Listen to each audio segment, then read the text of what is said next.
Alright, we're going to try this homework review video again for Chapter 6, Homework 1.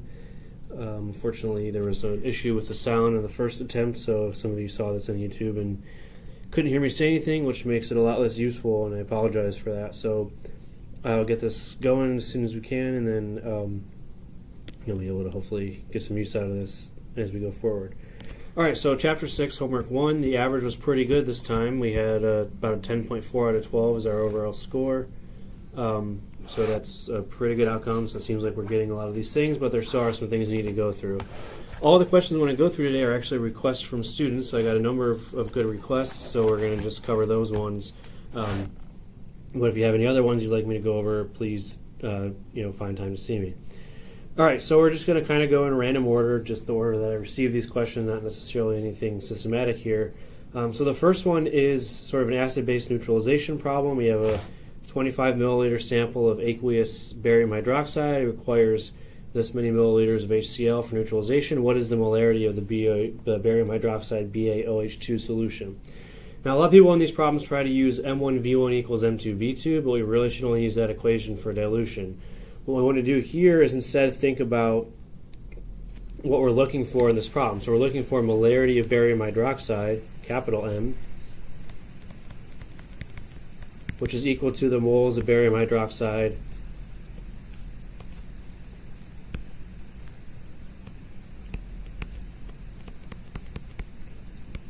per liter of solution. And then looking at the problem, we see that the volume of the barium hydroxide solution is 25 milliliters, so the liters in the right units would be 0.025. But we need to figure out how many moles of barium hydroxide we have, which is not directly given to us. So for that, we're going to use stoichiometry. We know that the barium hydroxide is reacting with HCl, which is an acid, and we know how much HCl we're using, so we're going to use stoichiometry to figure out moles of barium hydroxide.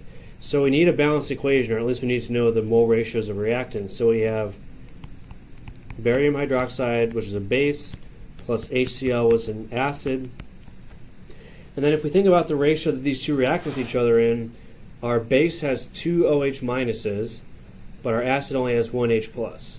So remember that we need equal numbers of H plus and OH minus for an acid-base reaction. So that means we have to put a coefficient of 2 in front of HCl to ensure that we have two mole equivalents of both OH minus and H plus react with each other. The products, which we don't particularly care about for this problem, if we want to write them out, would be 2 waters and barium chloride. Okay? There'd be a lot of aqueous. These are all aqueous, but we don't need to write all those in.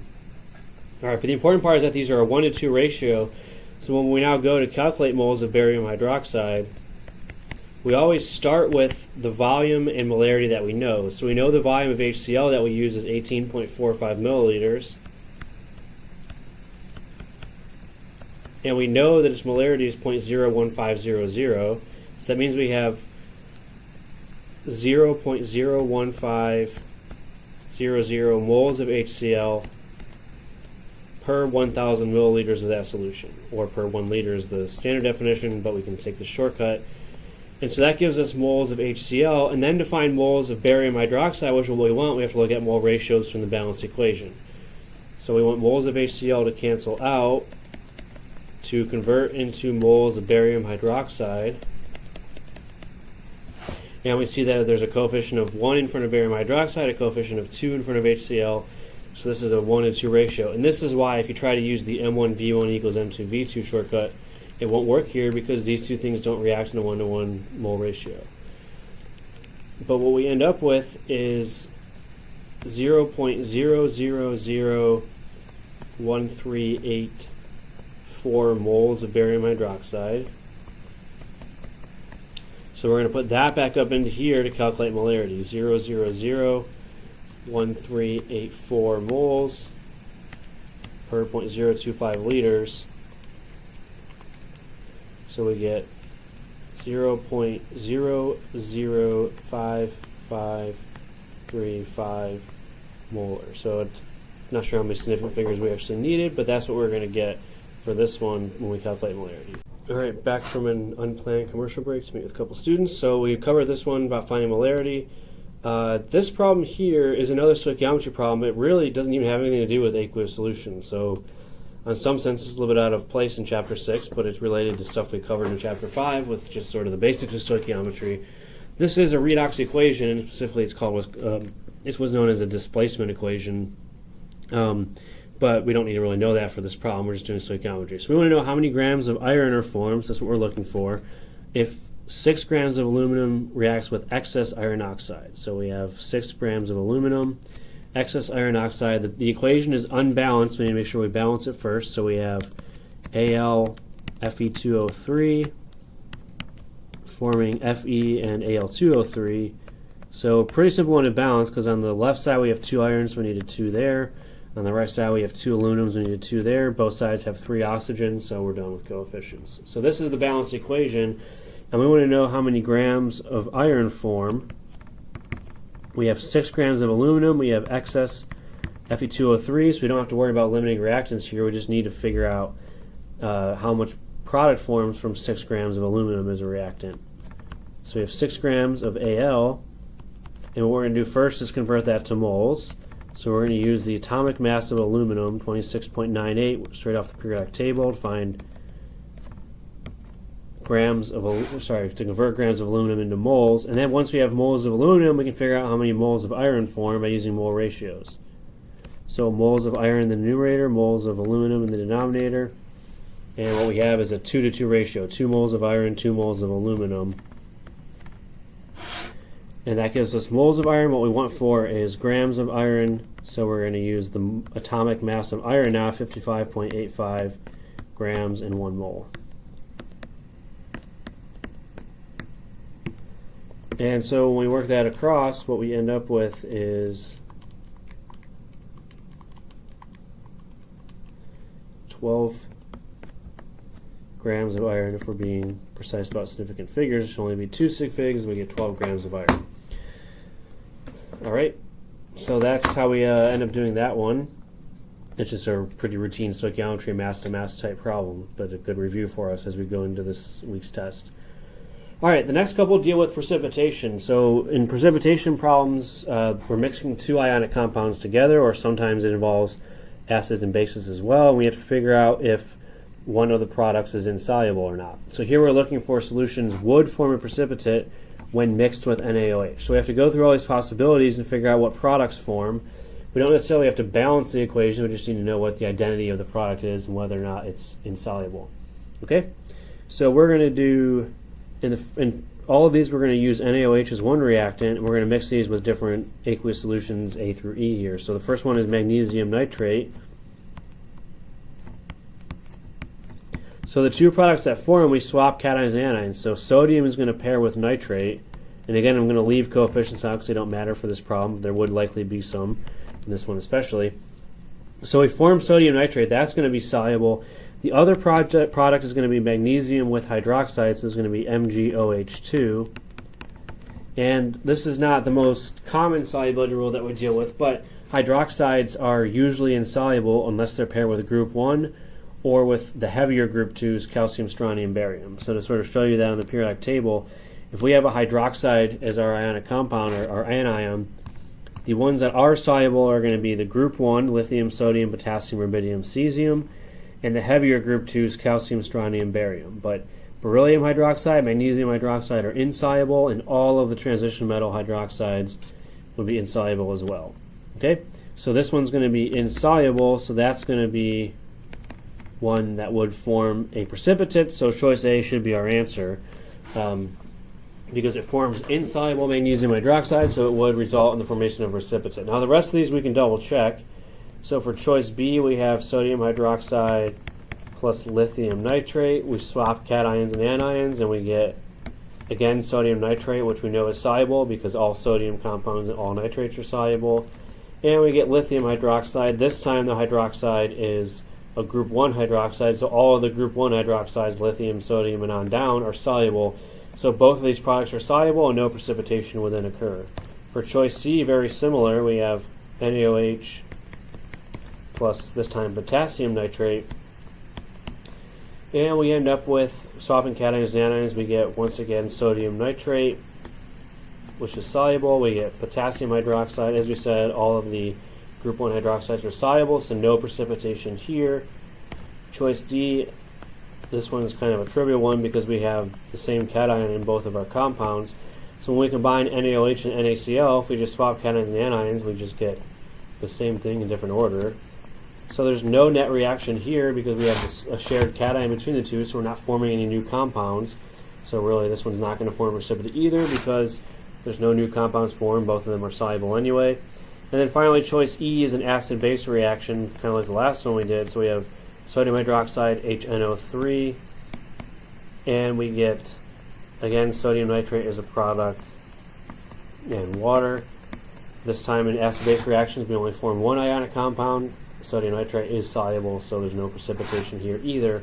So choice A is the only one that would form an insoluble product and thus result in precipitation. Alright, this one's very similar. We have an aqueous solution of zinc chloride mixed with an aqueous solution of ammonium sulfide. So let's think about the formulas of the product. Zinc is not the most obvious one from its location in the periodic table. So zinc is here, Zn, number 30, and it will form 2+ cations. That's one we have to make sure we remember is that zinc is 2+. So it's going to be zinc 2+ with Cl-. So our first reactant is going to be ZnCl2 to balance charges. And then our second solution is ammonium sulfide, so that's going to be NH4+ with S2-, so it's going to be 2 NH4 pluses, 1 sulfide, NH4-2S. Alright, so that's going to be the two reactants, both aqueous, and then the two products that form are going to be ammonium chloride, or let's do it in the right order, so not that there's a right order, but just conventional order, zinc pairing with sulfide, so zinc 2+ S2- makes ZnS, and then we have ammonium NH4+ with chlorine, we have to put a 2 there. So some of these answer choices are a little bit nonsensical. So we're mixing together two ionic compounds, which means the only outcome we could even begin to predict is precipitation, whether or not that happens. So C is a decomposition reaction. We don't even really have to know what those are, and decomposition involves forming all the elements, while we would have no reason to predict that these two ionic compounds would spontaneously react to make their elements. And similarly, E, spontaneous oxidation reduction. It's not impossible that we could have oxidation reduction, but that's not something we can easily predict either. So the only considerations we have to predict are precipitation for this. We have two ionic compounds, so we have to think about if either of the two products are insoluble. Ammonium chloride, all ammoniums are soluble, so anything with NH4+ is soluble, so that's not going to precipitate. But zinc sulfide is one of the anions that is almost always insoluble, unless it's with ammonium or a group 1. So this one's going to precipitate and form solid zinc sulfide, so we would expect spontaneous precipitation to occur, meaning that we form an insoluble product that would then precipitate from solution. Alright, this problem I've gotten a lot of questions about, and it is a good one. So we have, which of these would produce a 0.1 molar Ki solution, molar mass given? Alright, so we're going to take different masses of potassium iodide, Ki, dissolve them in different amounts of water to make different volumes of solution and figure out which one of these is 0.1 molar. So what we have to keep in mind is that we're talking about molarity here. We're looking for the molarity of potassium iodide, Ki, and the definition of that is the moles of Ki, which we can calculate from the mass, divided by the liters. Now, this is where we have to think close about the precise definition of molarity. So the liters, the volume that we put in the denominator here, is liters of solution. Okay? So we have to know the actual volume of the solution that we make to be able to calculate molarity. So if we sift through these answer choices, we see that in choice A, which a lot of you picked because it does the ratio, the numbers work out correctly, is that we have 1.66 grams of Ki, we add 100 milliliters of water from a graduated cylinder. So in this one, we know how much water we're adding, but this is not the volume of solution. This is the volume of water. So if we don't know the volume of the solution that forms, we cannot calculate the molarity of the solution. So this one we can eliminate right away because we don't have enough information to even calculate molarity, because the definition of molarity requires volume of solution. Here we just have volume of the solvent that we've added. Similarly, we have in this one, choice C, we know the mass of the substance, we know the volume of solvent, water that we're adding, but we don't know the volume of the solution, so we can eliminate that. For the rest, we have to go through the answer choices and figure out then, these are all telling us that we're making 50 milliliters of solution, 1 liters of solution, 250 milliliters of solution. So we have to figure out which of these actually gives us 0.1 molar as our molarity. Okay? So for choice B, we have 3.32 grams. We divide this by the molar mass to get moles, so mass to moles conversion first. 3.32 divided by 166. So for this first one, we have, not being very precise, 0.02 moles, and we have 0.05 liters. We convert 50 milliliters into liters, and we get a 0.4 molar solution. All right, so that one's the wrong molarity. That would be 0.4 molar. Choice C, we have, sorry, we already eliminated C. Choice D is the next one. This one, the math is easy. We have 166 grams, which has a molar mass of 166, so that's 1 mole. And the volume of the solution is exactly 1 liter. So 1 mole per liter is 1 molar. We're looking for 0.1 molar, so that one is wrong also. And then finally for choice E, we have 4.15 grams, which when we divide by molar mass is 0.025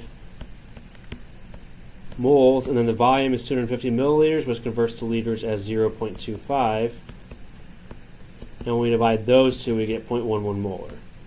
All right, so this is the only one where we have enough information to calculate molarity and the numbers work out to give us the correct 0.1 molar solution.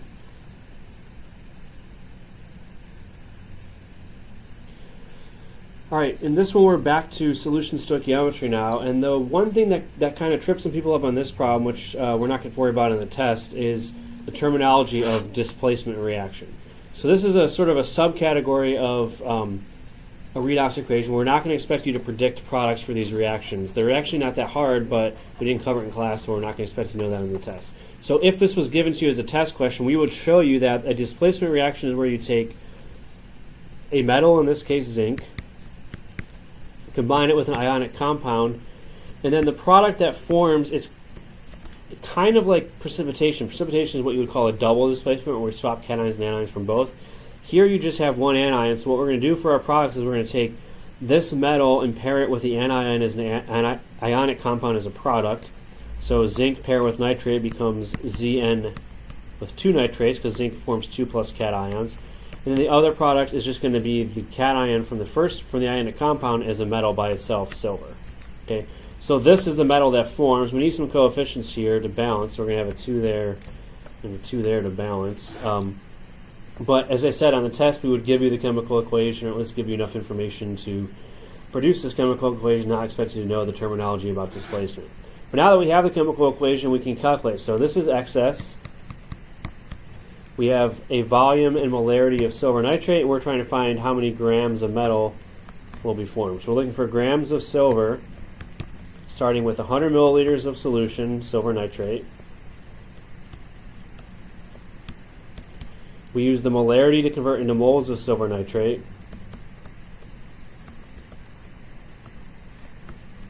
So 0.70 moles of silver nitrate per 1,000 milliliters of solution.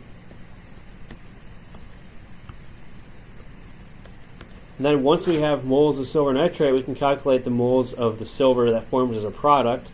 So we're going to form 2 moles of silver Ag for every 2 moles of silver nitrate that reacts, so it's a 2:2, or more simply 1:1 ratio, same number of moles of each. And then finally, to find grams of metal, we have to use its molar mass. So the atomic mass of silver from the periodic table is 107.87, so it's 107.87 grams of silver per 1 mole of silver. And so when we multiply this across, what we find out is that the amount of silver that we can displace, or form as a product in this case,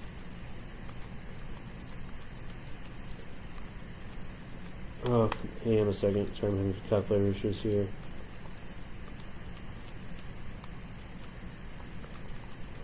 We get 7.6 grams of silver formed as a product. Okay.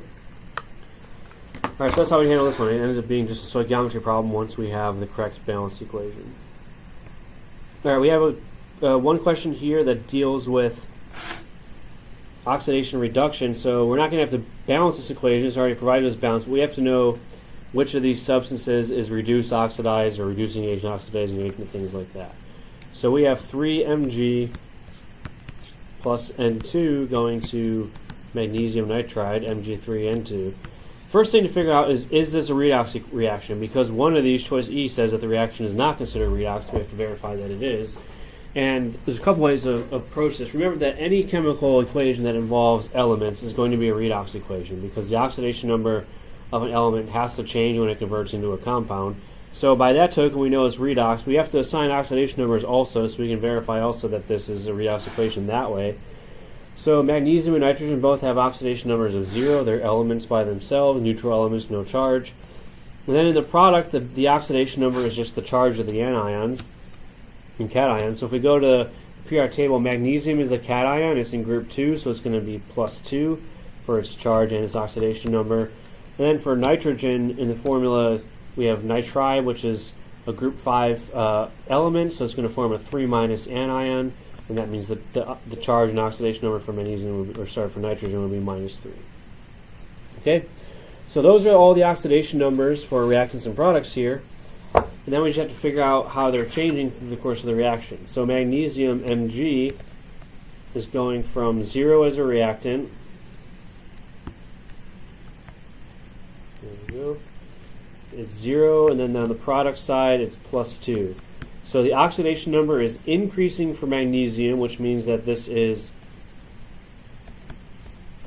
being oxidized. When the oxidation number increases, that means the substance is being oxidized. However, if it's being oxidized, that means it's the reducing agent. Okay? So the substance that's being oxidized is the reducing agent.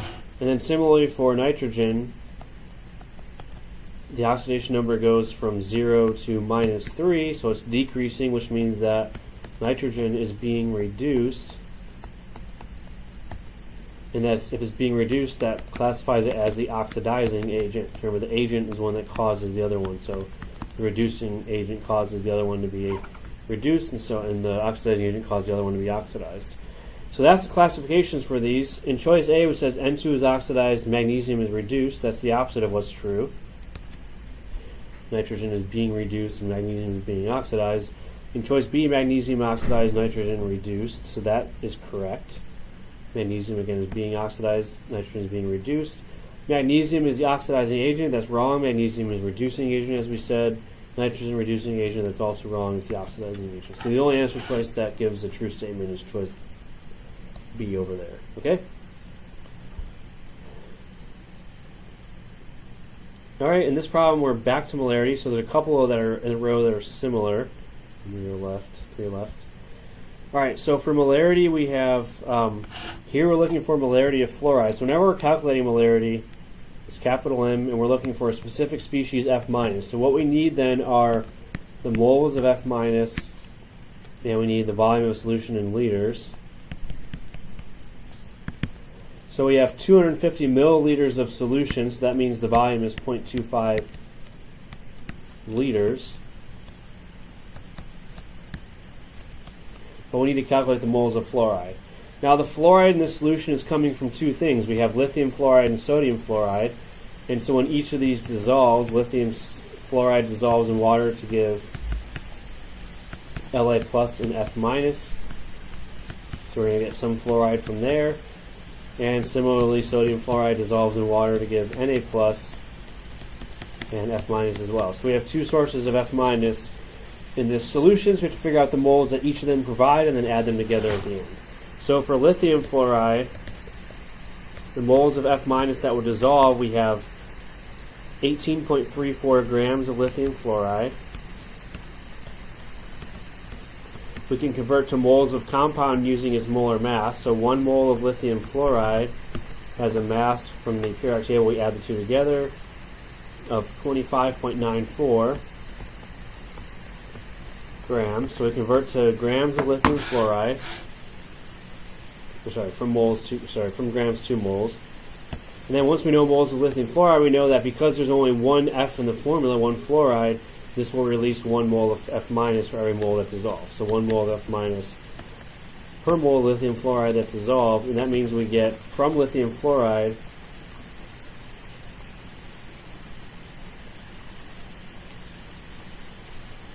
.7070 moles of F minus from lithium fluoride, and then for sodium fluoride we do the same thing.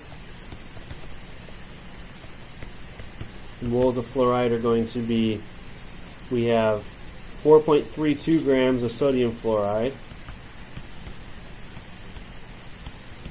we convert to moles by using its molar mass. So sodium fluoride has a molar mass of 41.99 grams per mole. So we divide by that to get moles of sodium fluoride, and then again, similar story, this dissociates to make 1 mole of sodium plus 1 mole of F minus. So we're going to get 1 mole of F minus for every 1 mole of sodium fluoride we dissolve. And so moles of F minus in this case are 0.103. So finally, the total moles of F minus is the amount that we get from lithium fluoride, 0.7070. That's how much we got from lithium fluoride, plus 0.13103 moles that we got from sodium fluoride, for a grand total of 0.810 moles of F minus. So that's going to go up here, 810 moles of F minus, 0.810, over 0.25 liters, which is the volume of the solution. Divide the two, and we get 3.24 molar. So the molarity of fluoride in the solution is 3.24, getting contributions from two different substances that will both dissociate to provide fluoride anions. All right. Next question has some similarities. So here we have 0.0166 moles of HCl. We add it to 404 milliliters of water. What is the concentration of Cl minus, assuming no change in volume? So again, we think about what happens when we dissolve HCl. It dissociates into H plus ions and Cl minus anions. So it's a strong acid, so when we dissolve it in water, it dissociates. And so what we need in this problem is molarity of Cl minus, which is just going to be the moles of Cl minus divided by liters of solution. We're assuming no change in volume, which means the volume of solution is equal to 404 milliliters, or 0.404 liters. So we have that denominator already, 0.404 liters. And we have to calculate moles of chloride. This one ends up being pretty trivial because the moles of chloride, we just have 0.0166 moles of HCl. We already told you how many moles we're dissolving. And then from this relationship, there's 1 chloride in the formula, so we're going to form 1 mole of Cl minus dissociated for every mole of HCl that we dissolve. So that means when we dissolve 0.0166 moles of HCl, we get 0.0166 moles of Cl minus.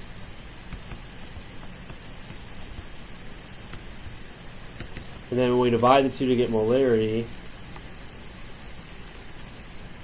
we get 0.0411 molar. Okay?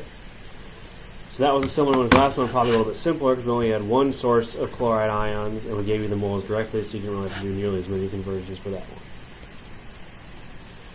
one. Alright, finally, last question. There's a typo here that I realized. So this should not be this is 1 molar solution. So let's fix that now before we read it. So what volume of water must be added to 45 milliliters of a 1 molar sulfuric acid solution to create a 0.330 molar solution? Assume the volumes are additive. So we're doing a dilution here because we just have one substance, we're adding water, and we're changing the concentration. So we can use M1V1 equals M2V2.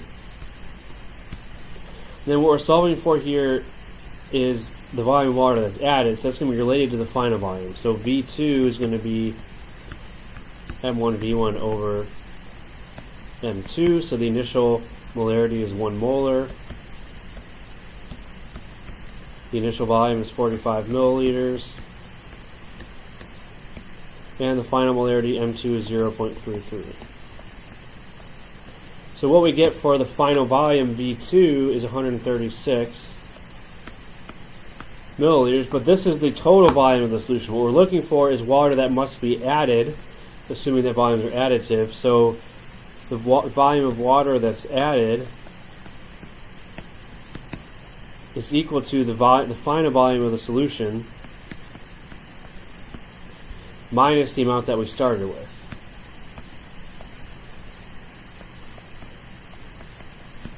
So our final volume was 136 milliliters. We started with 45 milliliters, so the amount of water that we'd have to add is 91 milliliters. Alright, so I think many of you would have put 136 milliliters as the answer, which is V2, but V2 doesn't tell us the volume of water added. It tells us the total volume of the solution. If we want to find the volume of water added, we have to subtract the original volume of 45 milliliters to get 91. Alright, so that takes me to the end of this week's review session. Any questions you want additional clarification on, please let me know. And I'll be in my office most of the next 2 days before the exam's over, so I'd be happy to talk with any of you about any questions that you have. Alright, we'll see you back in class on Wednesday.